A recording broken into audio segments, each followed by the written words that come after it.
Ya, selamat siang teman-teman. Kita lanjutkan pada video bagian yang ketiga untuk unit pertama Introduction. Bagian ini tentang model meta-analisis. Nah, apa saja model meta-analisis? Mari kita lihat pada slide yang pertama. Apa saja yang kita dapat lakukan dengan meta-analisis? Yang pertama, kaitkan antara variabel independen dan dependent. Kemudian yang kedua, meta-analisis juga dapat melibatkan moderator atau mediator yang di dalamnya misalnya tersangkut juga RCT kalau dalam bidang clinical science atau dalam medicine. Kemudian dalam kelas ini kita tidak membahas sampai sejauh RCT karena ragam peserta dalam kelas ini. Informasi tentang RCT dapat dilihat dalam buku meta-analisis for medicine. Kemudian kita juga dapat melakukan predicted relationship dalam kerangka meta-analisis. Kemudian yang keempat, ad hoc analysis seperti publication bias. Dalam meta-analisis ada dua model pendekatan utama, yaitu model fixed effect dan random effect. Kemudian mayoritas yang digunakan dalam meta-analisis adalah random effect model atau REM. Mengapa? Karena random effect model itu asumsinya adalah dua tipe errors, riset dan subjek. Sementara pada fixed model asumsinya tiap riset itu sama dan ini unrealistic ya, tidak realistik. Kemudian asumsi dalam fixed effect model, satu-satunya sumber error atau kesalahan adalah subjek dalam tiap riset. Sekali lagi ini unrealistic ya, kurang realistik. Sementara random effects jauh lebih realistik dengan adanya dua tipe error, yaitu error dalam riset dan error dalam subjek. Kemudian ada beberapa estimator untuk random effect model. Kita akan gunakan Restricted Maximum Likelihood atau RML dalam random effect model. Selanjutnya, kita akan lihat strengths atau kekuatan dalam meta-analisis, terutama random effect model. Seperti ini.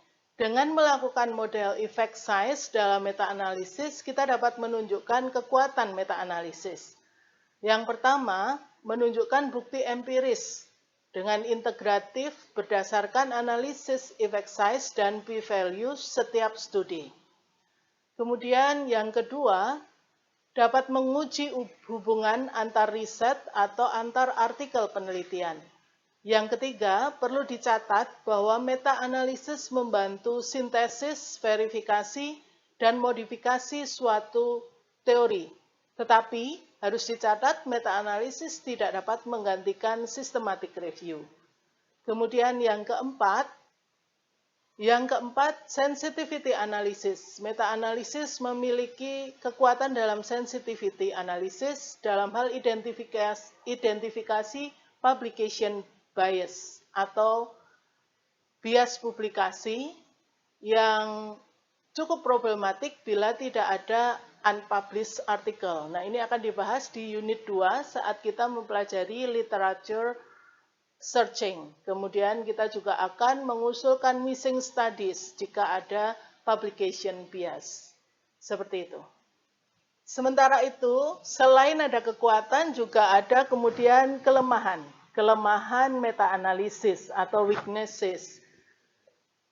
Kekurangan meta-analisis tergantung pada input. Jadi GIGO ya, garbage in, garbage out. Jadi tergantung kalau artikel yang kita analisis baik, maka keluarannya juga akan baik. Baik tidak berarti harus signifikan ya, tetapi kualitas artikel itu. Kemudian pasti terkandung error, misalnya pada saat coding literatur.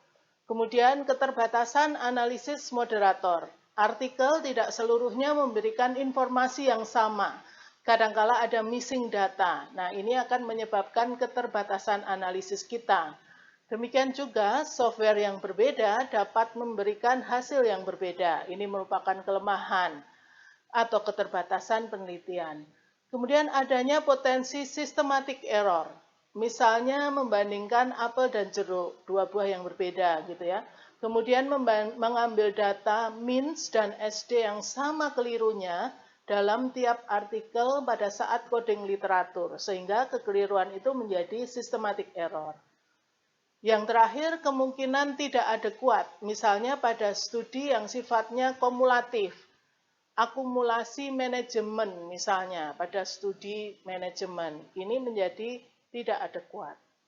Sebagai contoh, berikut ini adalah salah satu contoh meta-analisis yang ditarik oleh penerbit karena tidak benar analisisnya.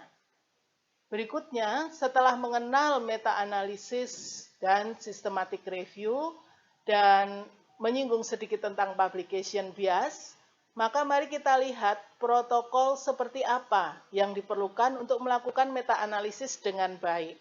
Standar seperti apa yang secara konvensi diterima oleh komunitas ilmiah. Nah, dalam video berikutnya nanti kita akan belajar mengenai standar Prisma. Demikian, terima kasih.